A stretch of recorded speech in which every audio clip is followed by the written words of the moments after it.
সব বাংলাদেশ পাঠাবো খুঁজে খুঁজে। নামাজ পড়তে 15 মিনিট লাগে, সেটা দেওয়া হলো না। 15 মিনিটের জন্য কত ঘন্টা আটকানো হতো? আর ওনারা কে? হরিদাস পাল, তাদের জন্য রাস্তা আটকানো হবে? দম বন্ধ হয়ে যাচ্ছে। যান বাংলাদেশে, পাকিস্তান চলে যান, এখানে নামাজ পড়ুন, কেউ বলবে না, এখানে চলবে না এইসব।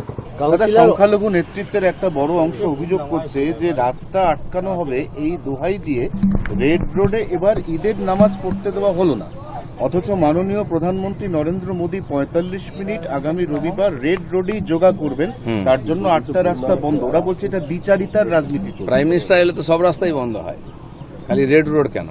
উনি যেখানে যাবেন সেখানে বন্ধ হবে। তো যেখানে যান চলাচল কম ওখানেই করেছে, ছুটির দিন ওখানে কম লোক যাবে, সেজন্য ওখানেই করেছে, না হলে তো আরো বেশি সমস্যা হতো লোকের। না, প্রশ্নটা ছিল যে নামাজ পড়তে 15 মিনিট লাগে, সেটা দেওয়া হলো না। 15 মিনিটের জন্য কত ঘন্টা আটকানো হতো? আর ওনারা কে? হরিদাস পাল, তাদের জন্য রাস্তা আটকানো হবে? প্রাইম মিনিস্টারের জন্য আটকাবে, চিফ মিনিস্টারের জন্য আটকাবে, এটা ঠিকই আছে। বছরে তো একবার উনি আসছেন, কত বছর পরে আসছেন? আর 107 বছর ধরেই তো অন্যায় করা হয়েছে। এক বছরে এমনি দম বন্ধ হয়ে যাচ্ছে। যান বাংলাদেশে, পাকিস্তান চলে যান, এখানে নামাজ পড়ুন, কেউ বলবে না, এখানে চলবে না এইসব। সরকার পাল্টে গেছে, লোক পাল্টে যায়, এগুলো বন্ধ করবো বলে, আর বন্ধ হবেই, জেনে রাখুন। দাদা, জাহাঙ্গীর খানের মতো লোকের জন্য সংখ্যালঘু মহিলারা রাস্তায় নেমেছে তাকে নিঃশর্ত মুক্তির দাবিতে। যে রাস্তায় নামবে, আন্দোলন করবে, সেও তার সঙ্গে ভেতরে যাবে, এটা যেন মনে রাখেন। যে চোরেদের সঙ্গে থাকবে, ডাকাতদের সঙ্গে হবে, তাদেরকে চোর ডাকাত হিসাবে ট্রিটমেন্ট করা হবে। সে যেন হামদর্দি দেখাবেন না। যখন ওখানকার হিন্দুরা দিনের পর অত্যাচারিত হচ্ছিলেন, যখন ভোট দিতে পারছিলেন না, এখনো 5 বছর দোকান বন্ধ আছে আমাদের ছেলেদের, সোনা দানার দোকান খুলতে পারেনি, তখন এরা কোথায় ছিল?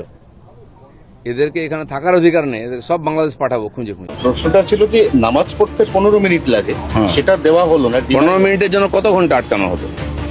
আর ওনারা কে? হরিদাস পাল, তাদের জন্য রাস্তা আটকানো হবে? প্রাইম মিনিস্টারের জন্য আটকাবে, চিফ মিনিস্টারের জন্য আটকাবে, এটা ঠিকই আছে। বছরে তো একবার উনি আসছেন, কত বছর পরে আসছেন? আর 107 বছর ধরেই তো অন্যায় করা হয়েছে। এক বছরে এমনি দম বন্ধ হয়ে যাচ্ছে। যান বাংলাদেশে, পাকিস্তান চলে যান, এখানে নামাজ পড়ুন, কেউ বলবে না, এখানে চলবে না এইসব। সরকার পাল্টে গেছে, লোক পাল্টে যায়, জানে এগুলো বন্ধ করবো বলে, আর বন্ধ হবেই, জেনে রাখুন। প্রথমত কথা হচ্ছে, মুসলমানেরা এই ভারতবর্ষ ছেড়ে কোথাও যাচ্ছে না, না বাংলাদেশে না পাকিস্তানে। মুসলমানেরা এই ভারতবর্ষে থাকবে, কারণ মুসলমানদের গণতান্ত্রিক অধিকার রয়েছে। মুসলমানেরা এই ভারতবর্ষে কারো মায়ায় বা কারো দয়ায় বসবাস করে না, তাদের নিজ গণতান্ত্রিক অধিকারে এই ভারতবর্ষে তারা বসবাস করে। দেশ স্বাধীনে মুসলমানদের কি ভূমিকা ছিল সেটা কি ভুলে গেলে ঘোষবাবু, নাকি ক্ষমতার দাপট দেখাচ্ছ? মুসলমানদের এই দেশ স্বাধীনে যা ভূমিকা রয়েছে, তোমার 14 গোষ্ঠী মিলেও সেই ঋণ শোধ করতে পারবে না। আর তুমি আজ মুসলমানদের কি বলছো বাংলাদেশে চলে যাও, নাহলে পাকিস্তানে চলে যাও?